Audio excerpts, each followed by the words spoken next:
Gluten is a group of proteins found in grains like wheat, barley, and rye that many people have a hard time digesting.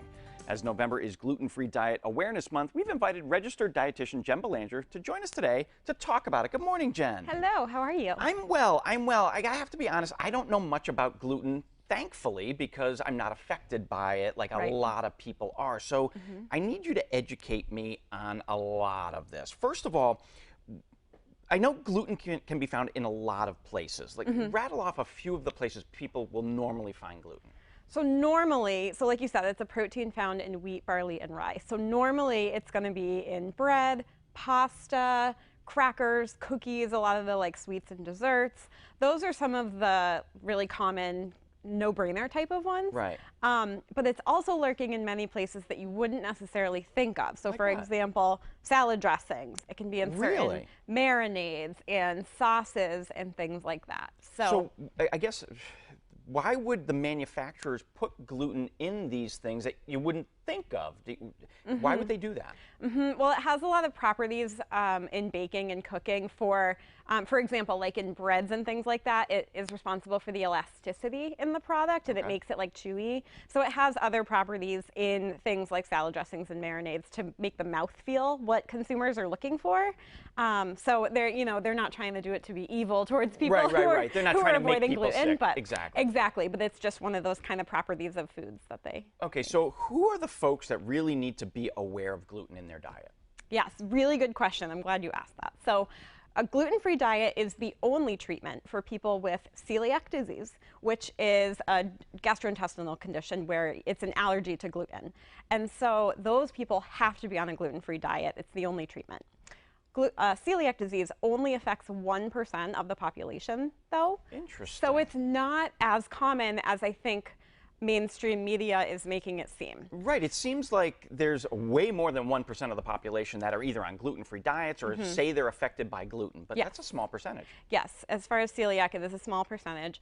There is such a thing as non-celiac gluten sensitivity, and that affects up to 5 to 6% of the population. So for those people, yes, they're going to be avoiding gluten.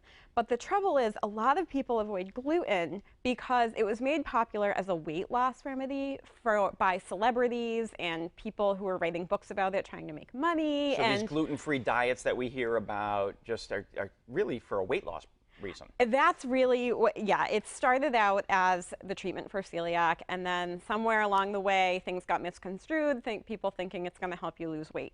The thing is, when people cut out gluten, they're automatically cutting out, hamburgers and, French fries and things like that are contributing extra calories. So yeah, you're going to lose weight if you go gluten-free, but it's not the gluten that's making you lose weight. It's the deep frying and all the other stuff, right? Exactly. So now, if people do choose to cut gluten out of their diet, is there a real benefit for not having gluten in your system, or does our body need gluten?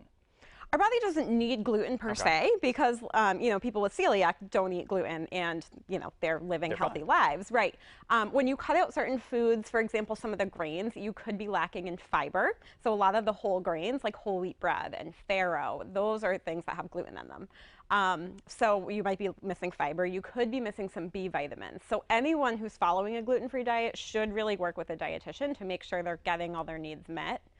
And that brings up a good point, making sure they're getting their needs met. So there are foods that have no gluten in them. And I have to think, probably the most important thing is, like you said, salad dressing. Make sure you read the labels. And so is it a more conscious awareness of label reading? Yes, definitely. Anything, so labelers are required to name any of the top 8 allergens in foods. So if something contains wheat or soy or egg, it has to be on the label in bold that it contains that. So anything that contains wheat is going to contain gluten. So that is one way that you can sort of look for gluten. However, gluten is in lots of other things besides wheat. So wheat is just one of the items that contains gluten. So that's a starting point, but you do have to be familiar with the other names for gluten. So what are some of the things that don't have gluten in them that people can eat? Yes, so some of the things I've brought here today. So rice, always going to be gluten-free, whether it's brown, white, wild. Rice is always safe. Long grain, short grain. Any kind of rice is always going to be fine. Yep.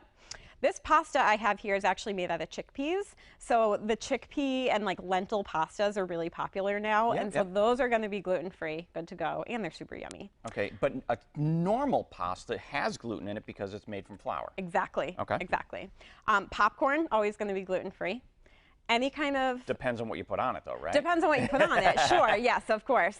But just like straight up air popped popcorn is going to be gluten free. If you're buying it in a bag, you know, like in the chip aisle, do look for the gluten free symbol on the bag. But most of your like microwave popcorn, pretty good. They should be. I mean, they're covered in butter and salt, but those don't have gluten in them. So Right. Now you've got a sliced orange. Are all fruits and vegetables gluten free by nature?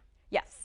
Yep. Okay. So you're good. Eat as much as you want. Yes, and most people need to increase those anyway. So eat as much as you want. I love the, you know, eat, and we talk about it a lot here on Mass Appeal, eat the rainbow. Eat many different colors, which is smart anyway. Yes, that's my middle name, Eat the Rainbow.